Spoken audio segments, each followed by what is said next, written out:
Before all of this, our home was warm in a very simple way. Nothing fancy, nothing grand. Just a home built from years of hard work, shared dinners, and patient love. I raised my son alone. His father passed away when my boy was only 6.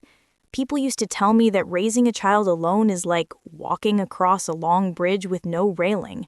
One wrong step and you fall. But somehow, we made it across every year together. My son was not a difficult boy. He was quiet, soft-spoken. He always held my hand when we walked to the market.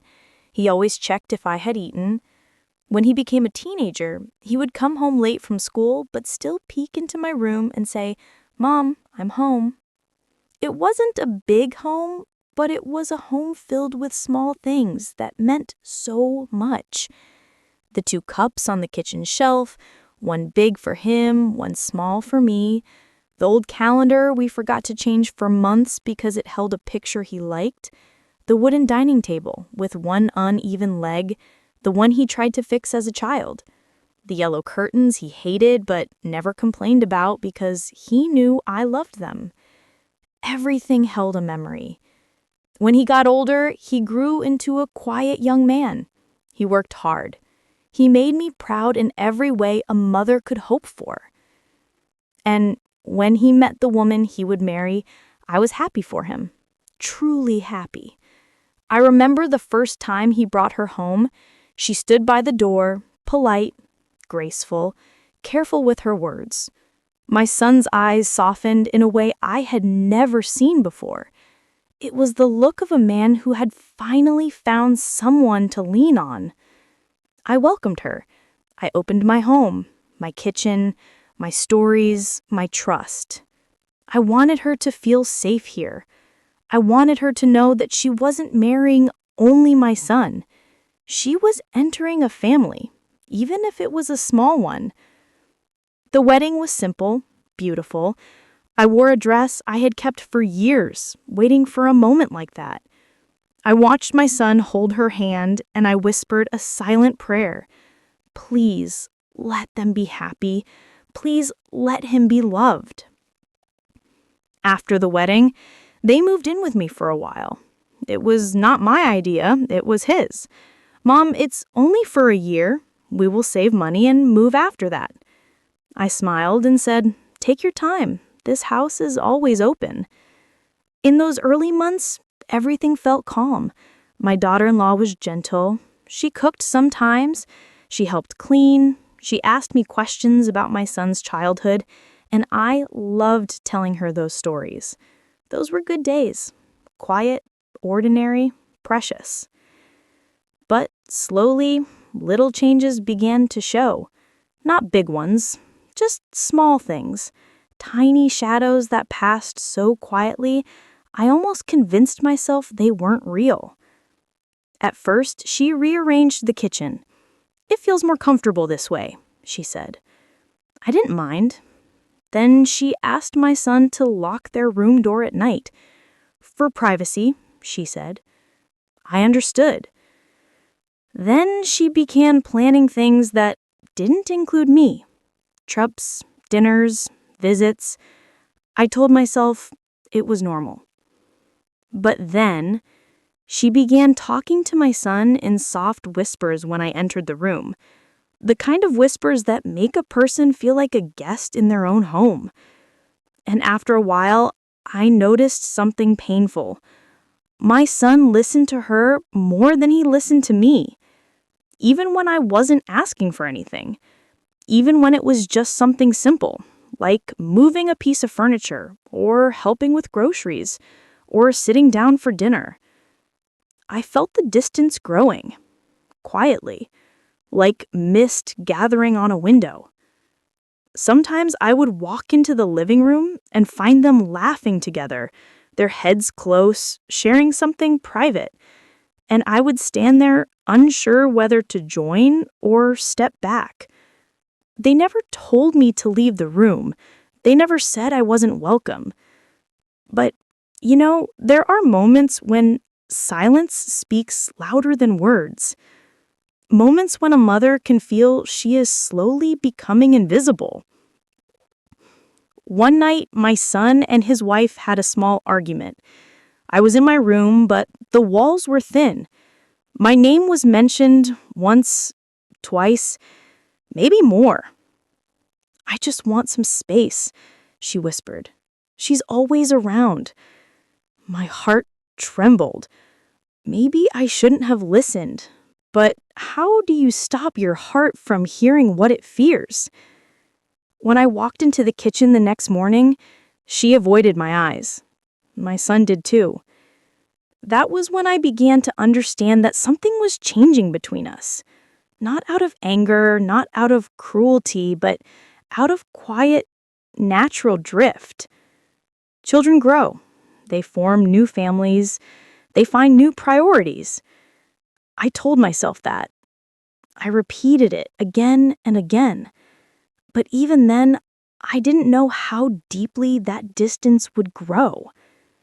I didn't know it would one day feel like a wall made not of stone or words, but of cold, quiet indifference. And I didn't know that I would soon stand on the other side of that wall, wondering when my son had stopped seeing me as his mother and started seeing me as someone simply there. The changes did not come all at once. They came in small steps, quiet steps, so quiet that if I had looked away for just a moment, I might have missed them. But a mother's heart notices everything, even the things she wishes she didn't. It began with mornings. Before marriage, my son always greeted me first thing in the morning. "Mom, did you sleep well?" That was his daily line. Sometimes I teased him and said, "Why do you ask the same question every day?" He would smile and say, "Because I care." After marriage, he still said it, but not every day. Then it became once in a while, and then almost never. One morning, I heard them talking softly in the kitchen. Their voices were gentle, but they were close, too close for me to step in without feeling like I was intruding. When I entered the room, they stopped talking. My son looked up and said, "Morning, Mom." But his voice was quick, almost rushed, like he wanted to finish the sentence and return to whatever they were whispering about. That was when I began preparing my own tea quietly and drinking it alone in my room. Not because they asked me to, no, just because the silence between us had grown too thick. Another small change happened in the evenings. My son used to sit with me after dinner. We would talk about his day, or he would show me something funny he found online. Sometimes he would fall asleep on the sofa, and I would place a blanket on him. After he married, evenings became different. They ate dinner early sometimes, without calling me, or they ate outside, or they brought food back but didn't tell me until it was already cold. My daughter-in-law would say softly, "Oh, Mom, we thought you ate already," even when the kitchen was silent and untouched the entire day. I didn't argue. I didn't want to embarrass her. So I began eating earlier, sometimes too early, sometimes alone. But it felt better than waiting at the table for them to walk in. The biggest shift came on a quiet Sunday. Sundays had always been our day. No matter how busy he was, my son always spent Sundays with me. We would clean the house together, talk about life, or cook one of his favorite dishes. But on that Sunday, I woke up to an empty house. I walked into the living room and saw a note on the table. "Mom, we're going out for the day. Don't wait for us." Just like that. No details, no invitation, no time when they would return. It was the first Sunday in 28 years that my son hadn't spent with me. I sat at the dining table with the note in my hand. It was a simple piece of paper, but it felt heavier than anything I had held before. I told myself, it's fine. They are newly married.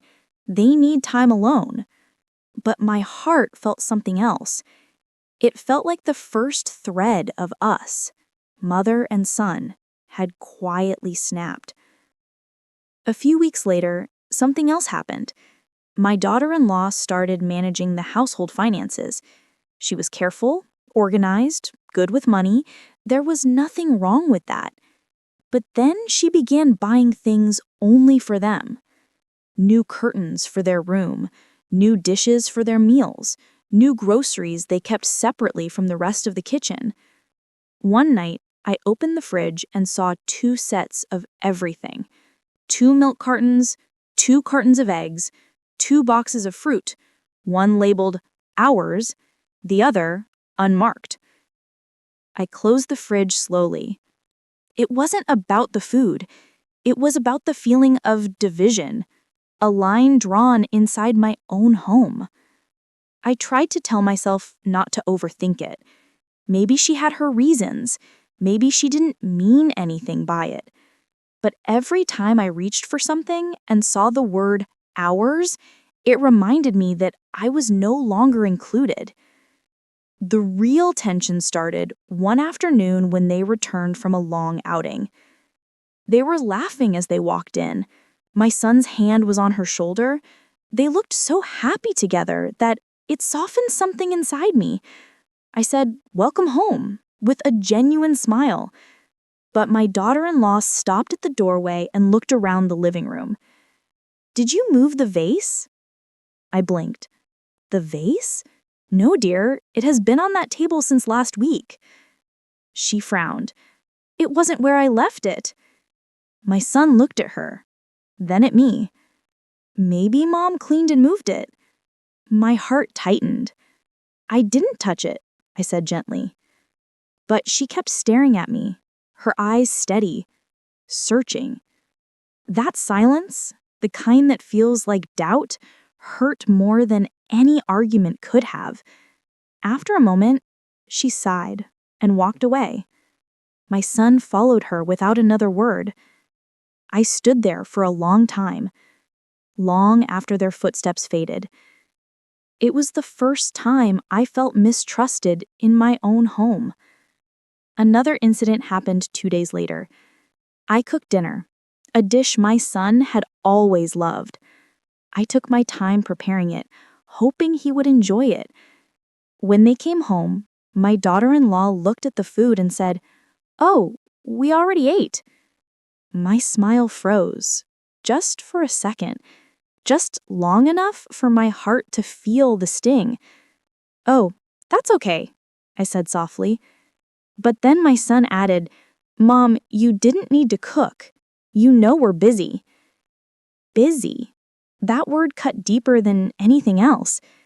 He didn't say it with anger. He said it casually, like it was just a fact. But it meant that my small effort, a simple dinner, had turned into an inconvenience.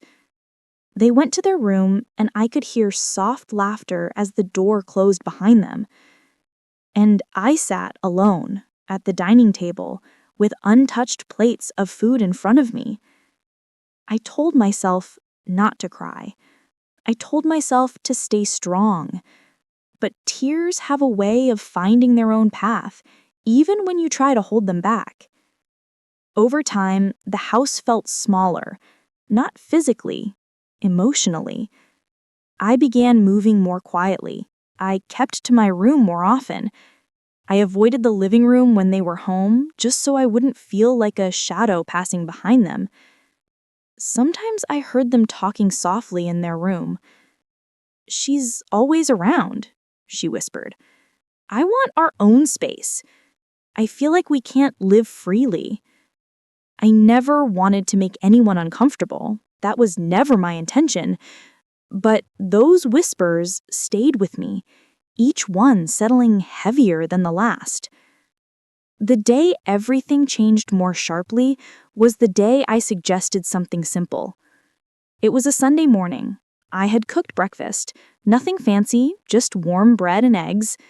I stood by the kitchen doorway and said, "Let's eat together." My daughter-in-law didn't look up from her phone. She simply said, "We'll eat later." My son glanced at her, then at me. He hesitated. For 1 second, the tiniest second, I saw the boy I raised. I saw him wanting to come to the table, wanting to sit with me like before. But then she touched his arm lightly, just a small touch. And he said, "Yeah, Mom, maybe later." I nodded. I didn't push. I simply walked back to the table. The breakfast cooled in front of me. I ate alone again. But this time, something inside me broke a little. Not loudly, not dramatically, just a quiet, dull snap. Like the sound of a thin thread that had been stretched for too long. In the weeks that followed, more tensions rose. Not through arguments. There were no arguments. Not through fighting. There was no fighting. Just through silence, distance, quiet avoidance. My son stopped sitting with me in the evenings. He stopped asking for my advice. He stopped telling me about his day. He didn't mean to hurt me. I know that. But sometimes a person can hurt you without any intention at all, simply by forgetting the little things that once held you close. One night, I heard them talking again in their room. "We need our own place," she whispered. "I don't feel comfortable living this way." And then I heard my son's voice. "I'll talk to her soon." Her, not Mum, just her. It was the first time he referred to me like I was someone outside his heart. I sat in the dark, listening to their quiet voices on the other side of the wall, and I realized something painful. I was living in the same house as my son, but I was no longer part of his world. The tension reached its peak one afternoon when my daughter-in-law approached me in the kitchen. She spoke gently, but her words were sharp in their own way. "Mom, we feel like you should let us manage the house. We'll call you when we need help." It was not said with anger. The turning point did not arrive with a storm. It did not crash into my life with loud words or anger. It came quietly, like everything else that had slowly changed in our home. Sometimes the deepest heartbreaks happen in soft tones. Sometimes they begin with simple sentences. Mine began on a warm afternoon, with my son standing at the foot of my door. It was a Saturday, a peaceful one. The sunlight fell gently through the curtains, and I was sewing an old blouse that had torn at the shoulder. The house was quiet, too quiet. I heard soft footsteps outside my room, then a knock. Not the familiar knock of my son, who always tapped twice and waited. This was a single knock, light, careful, as if he wasn't sure he should be at my door. When I opened it, my son stood there, his hands in his pockets, his eyes lowered. He looked like he was choosing his words before speaking. "Mom," he said softly, "do you have a minute?" My heart tightened. When a child uses polite distance with his mother, something inside her already knows what is coming. "Of course," I said with a gentle smile. "Come in." He didn't step inside. He stayed at the doorway. "Mom, we've been thinking." We. Not I. Not your daughter-in-law and I. Just we. "Yes?" I asked, my hands resting quietly on the half-sewn cloth. He breathed in, slow, unsteady. "I think it's time for us to find our own place." The words were simple, normal, expected even. Every mother knows that her child will one day have his own home, his own life, his own world. But something about the way he said it, too careful, too rehearsed, told me this was not just about independence. It was about distance, separation, space from me. I nodded. I didn't want to make it harder for him. "So, when were you thinking of moving?" He hesitated. "Mom, the thing is, we already found a place." Already. The word struck deeper than I expected. "Oh," I said softly. That's good. It's small, he added quickly, but enough for us. Enough for us. The word us once meant mother and son. Now it meant something else entirely. And when will you move? I managed to ask. He swallowed. Next week. Next week. A single week. 7 days. After 28 years together, after raising him alone, after surviving life side by side, I had 1 week left before he walked out of this home and into a new life that did not include me.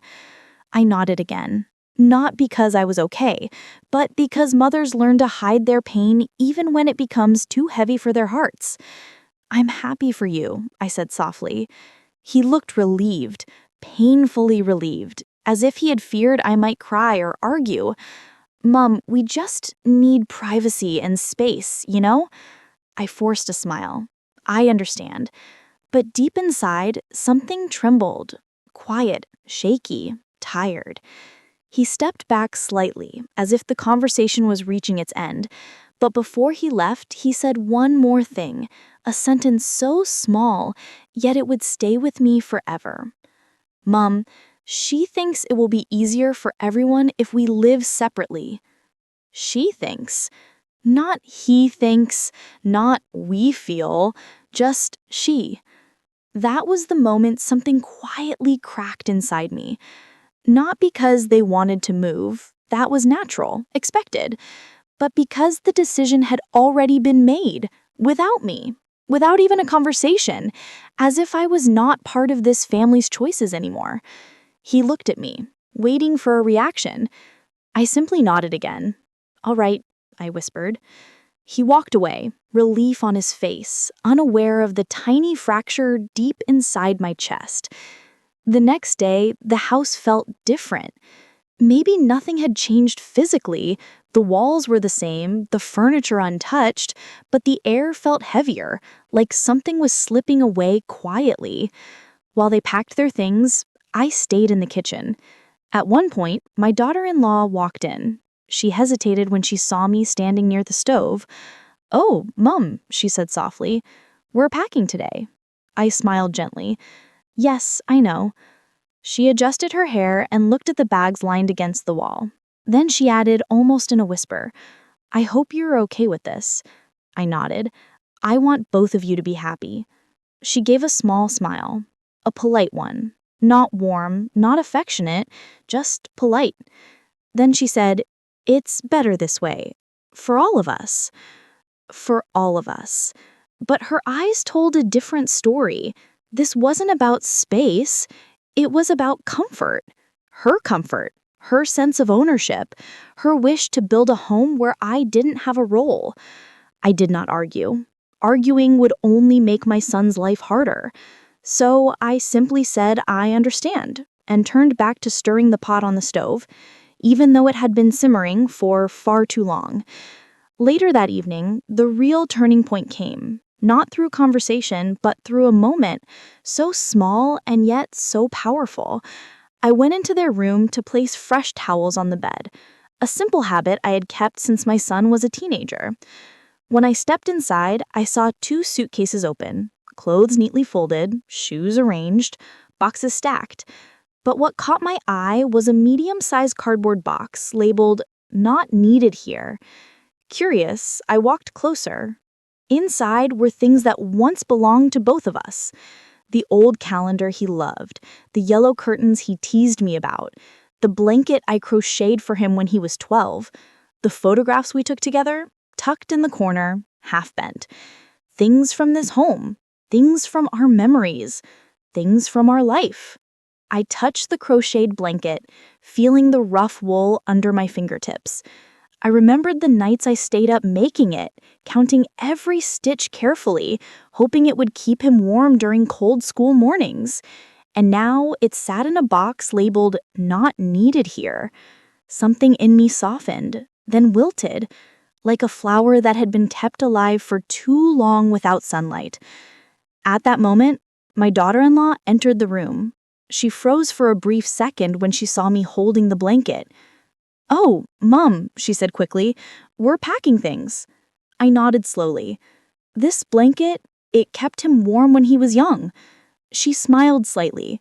Yes, but we don't need it in the new place. We're going for a modern look. Modern. A word that suddenly felt like a knife. She took the blanket gently from my hands and placed it back in the box. We'll put these away later, she said, not noticing the quiet ache in my eyes. I left the room slowly, closing the door behind me with a soft click. I went to my own room and sat on the edge of my bed, my hands shaking slightly. It wasn't the blanket. It wasn't the photographs. It wasn't even the "not needed here" label. It was the realization that rushed into my heart. I was no longer needed here either. The next morning, the final turning point arrived. A moment so simple, so small, yet it felt like a clear line drawn between the life I had known and the one I was about to enter. I was in the kitchen making breakfast. My son walked in, dressed, ready to leave, his hair neatly combed. He looked older suddenly, like he had stepped firmly into adulthood overnight. "Good morning," I said softly. "Morning, Mum," but his eyes were distracted. He took a mug from the shelf. Not my cup, the one he used to choose, a new mug his wife had bought. As he poured tea, I tried to say something. "Do you need help with the move? I can—" He cut me off gently, not with rudeness, but with distance. "Mum, don't worry about us too much. We're starting our own life now." Our own life. A life without me. A life where I was no longer part of the center of his world, but someone watching from afar. The words were not cruel. They were just honest. But sometimes honesty hurts more than anything else. I nodded slowly, even though my heart felt tight. "I know," I whispered. He looked at me, only for a second, but in that second I saw the truth. He didn't mean to leave me behind. He simply didn't notice he was doing it. And that somehow hurt the most. That day, I watched them leave the house. 2 suitcases, a few boxes, a new life waiting ahead. My daughter-in-law glanced back once. My son did not. "Take care, Mum," he called out. Take care. A phrase that once felt warm now sounded like a goodbye. The door closed behind them. The house fell silent, and I stood in the middle of the living room, surrounded by memories that suddenly felt too loud. That was the true turning point. Not when they decided to move, not when they packed their things, not when they closed their door, but when I realized something I had refused to accept. My son had outgrown the space where I once stood in his life, and life had quietly moved me from the center of his world to the edge. After they left, the house felt empty in a way I had never imagined. Not just physically, though the rooms were quiet and still, but emotionally. Every corner held memories of laughter, small conversations, the smell of breakfast, and the soft sound of my son's footsteps. Now it was silent. I could hear the tick of the clock on the wall, each second louder than the last. I could hear my own breath, each inhale reminding me of the absence. For the first few days, I barely moved. I stayed in my room mostly, keeping the curtains drawn. I spoke to no one except the neighbors when they came to check on me. Sometimes I would walk past my son's empty room and stop at the doorway. The bed was neatly made, the suitcases gone, but everything else remained as it had been. It was as if he had left in a hurry, leaving a part of himself behind while carrying another part away. I realized then that grief doesn't always roar.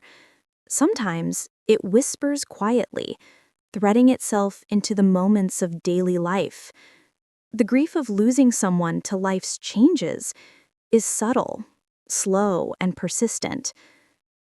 Adjusting to the silence. The first week was the hardest. I would set the table for breakfast, lunch, and dinner, but eat alone. I would pour tea into the mug he used to pick every morning and then leave it on the counter. I spoke softly to myself, telling stories of our shared past, and sometimes I cried quietly when no one could hear. At first, I blamed them. I thought of how my daughter-in-law had gently asked me to step back. I thought of the words my son had used. Our own life, don't worry about us too much. I wondered if they had forgotten all I had done for him, all the years I had spent raising him alone. But after a few days, I began to see things differently. Not that their actions were perfect, but that they were simply human. They were building their life together. They were young, full of energy and hope. They needed a space of their own. And I needed to find my own space as well. Finding quiet strength. I started small. I rearranged the living room the way I liked. I placed flowers on the dining table. I cooked meals, not for anyone in particular, but for myself. I remembered something my own mother used to say. Even if the world changes around you, you can always create your own little world. I began spending more time outside the house. I walked in the park, sat under the old trees, and watched birds fly in pairs. I realized that while my son had built a home without me, the world itself was not empty. Life is still full of beauty, still full of things to notice, to care for, to hold in my heart. I even wrote letters to him. I didn't send them first. They were for me, to express all the feelings I could not speak aloud. I wrote about my love for him. I wrote about the pride in the man he had become. I wrote about how deeply I missed him, and yet how I understood why he had to leave. Writing these letters gave me a small sense of peace. It reminded me that love does not vanish, even when someone leaves. Love changes shape. It continues quietly, without demands, without expectation. The first visit back. A month later, they came back to visit. I heard the car pull up, and my heart jumped unexpectedly. Would it be awkward? Would he treat me differently? Would she still see me as an outsider? When I opened the door, my son smiled, and for a moment it was like time had reversed. The same boy who used to stand at the doorway, nervous and polite, was now a man. But the warmth in his eyes, it was still there, a small, quiet spark that said he still remembered where he came from. They stepped inside, and my daughter-in-law greeted me with a soft nod. Not a warm hug, but polite and respectful. I could see that she was cautious, that she was still establishing boundaries. We sat together at the dining table. The food was simple, just tea and bread, but it didn't matter. The sound of our voices, the gentle conversation, the small smiles, that was what mattered. My son spoke first. "Mom, we've missed you." I felt something soften in my chest. The hurt hadn't gone away entirely, but it was tempered by the recognition that he still cared. He still loved me. He still remembered me. I nodded and smiled quietly. "I've missed you too," I said softly. For the first time in weeks, the house felt alive again. Not like before, not crowded or centered on him, but alive in a new, balanced way. There was space for both generations now, space for his life and space for mine. Lessons learned. Over the following months, I continued to adjust. I visited him at his new home occasionally, helping with small tasks or sharing a meal. We laughed sometimes, reminisced about old stories, and talked about the future. It wasn't the same as before. They were building a life separate from mine, but it was still love, still connection. I learned that love sometimes requires stepping back, that holding on too tightly can push someone away, that a mother's role does not end when a child moves out, it changes. I also realized something crucial. Even if a child grows, marries, and starts a new life, the bond remains. It doesn't vanish. It simply lives in a quieter, gentler form. I started spending more time with friends, neighbors, and community members. I joined a small garden group, volunteered occasionally at the local library, and found joy in things I had neglected while raising my son. It wasn't a replacement for him, but it was a space where I could exist fully as myself. I even mailed some of the letters I had written to my son and daughter-in-law. Not demanding anything from them, not asking for apologies or explanations, just letting them know that love endures, even across distance. And when they replied, I could feel the bridge slowly rebuilding, quietly, gently, without forcing it. Small acts of reconnection. The real healing came through small moments. He called sometimes, asking about my day. We cooked together occasionally, even in his new home. She helped by giving me space, but also by respecting me when I visited. One afternoon, he hugged me before leaving, not because he had to, not because I asked, but because he wanted to. That hug said what words could not. You are still my mother. You are still important to me. And even though our lives have changed, you are still part of us. And in that hug, I realized something I hadn't fully admitted before. Being a mother does not mean always being at the center. Sometimes it means watching, quietly, as your child grows, and trusting that love will endure, even when the world changes. Quiet acceptance. By the time several months had passed, I had reached a new kind of peace. The house was quieter, yes. Some days I felt lonely, but loneliness is not the same as emptiness. I filled my days with small joys, gardening, baking, writing, walking in the park, and in those quiet moments, I felt myself again, not just as a mother, but as a woman with her own life, her own purpose, her own presence in the world. I understood that my son's marriage and independence were not rejections of me. They were simply life moving forward, naturally and inevitably. And if I could meet change with love instead of bitterness, I could remain connected to him without losing myself. A gentle reunion. The next holiday, they invited me to spend the weekend at their new home. It was small, neat, and carefully organized.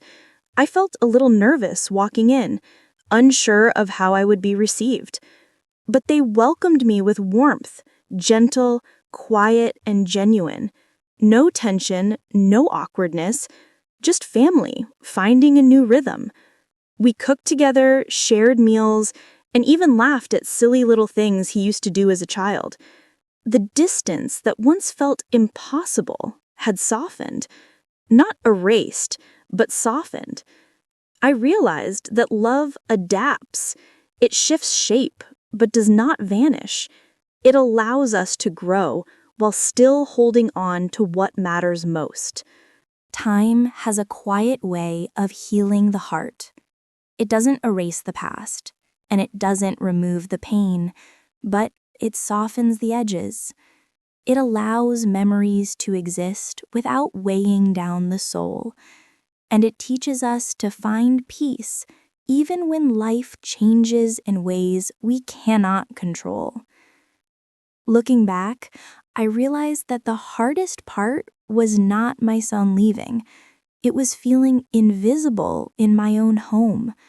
It was the slow distance, the gentle exclusions, the quiet moments where I wondered if I mattered at all. But even in that hurt, I learned something precious. Love is not about possession. It is about letting go, giving space, and trusting that bonds can endure even when circumstances shift.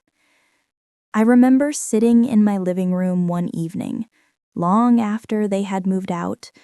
The house was quiet, the sun was setting, spilling gold across the walls. I held a cup of tea in my hands, and for a moment, I simply breathed. I thought of my son, grown, married, building a life of his own. I thought of the little boy who used to hold my hand as we walked to the market, and I realized that he had not forgotten me. He had carried me in his heart, even if he no longer needed me at every turn. In the months that followed, we learned to find each other again. Through small phone calls, occasional visits, and gentle conversations, our bond returned. It wasn't the same as before. It was something new, something balanced, something that allowed both of us to exist fully, separate yet still connected. I also discovered my own strength. I found joy in simple things: baking bread, tending my small garden, writing letters that sometimes stayed in the drawer and sometimes made their way into the mailbox. I laughed again, quietly, without guilt. I embraced life for myself, not just for my son. And in that quiet life, I found a deeper kind of love. The love that does not cling, the love that trusts, the love that survives, even through distance and change. One afternoon, as I watched birds fly in pairs across the sky, I whispered to myself, being a mother doesn't end when a child leaves. It changes, and sometimes that change is beautiful. I thought of the little boy he once was. I thought of the young man he has become now. I thought of the family he is building now. And I smiled softly because I understood. I had given him everything I could. And in return, he had given me the greatest gift of all: the chance to let go, to love freely, and to watch him grow without holding him back. Life is not always easy. It does not always follow the path we imagine. But if we open our hearts and accept change with patience, grace, and quiet strength, we can find hope, even in moments that feel like loss. And that, I realized, is what family truly means. It is not possession. It is not control. It is love. Steady, enduring, and unconditional. No matter the distance, no matter the change, no matter the time. I took one last sip of my tea, set the cup gently on the table, and looked out the window. The sun was soft, warm, and golden. I felt peace. I felt love. I felt life, full, alive, and ever-changing. And I knew, deep in my heart, that we were still family. Even if our home was different, even if our lives had grown apart, love would always bring us back to one another.